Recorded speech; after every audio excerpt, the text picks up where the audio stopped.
Le 15 mai 2025, le Rwanda a officiellement proposé d'accueillir plusieurs agences des Nations Unies sur son sol. Oui, vous avez bien entendu, Kigali veut devenir un nouveau centre névralgique pour l'ONU en Afrique. Mais pourquoi maintenant? Et pourquoi le Rwanda? Laissez-moi vous expliquer. Cette initiative s'inscrit dans un contexte de profonde réforme au sein de l'Organisation des Nations Unies.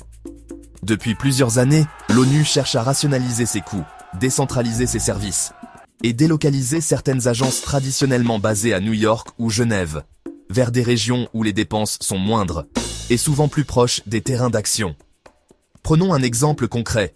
Le HCR, le Haut Commissariat des Nations Unies pour les réfugiés, a récemment annoncé la suppression de 6000 postes dans le monde.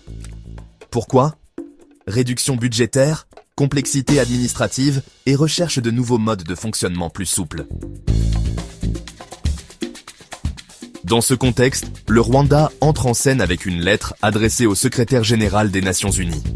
Signée par le Premier ministre Edouard Ngirente, cette lettre propose d'accueillir à Kigali des agences, des programmes, des institutions et même des activités de l'ONU.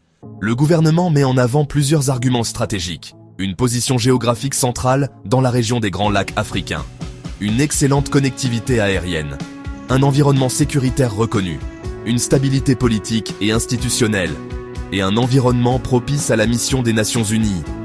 Le Rwanda s'engage à fournir des bureaux modernes, des infrastructures de base, des privilèges diplomatiques, des exemptions fiscales et des immunités pour le personnel des Nations Unies. En clair, Kigali veut devenir un nouveau hub, une nouvelle plaque tournante pour les agences des Nations Unies. Et cette proposition est accompagnée d'une invitation officielle.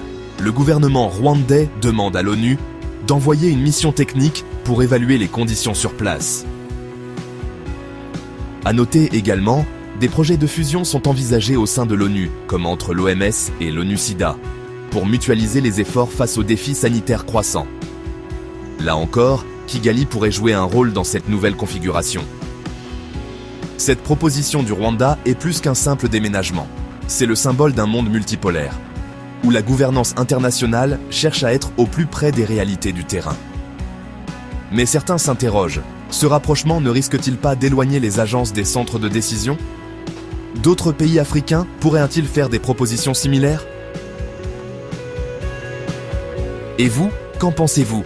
Le Rwanda a-t-il les atouts pour devenir un centre régional de l'ONU? Est-ce une bonne idée d'éloigner certaines agences des capitales traditionnelles? Dites-le moi dans les commentaires.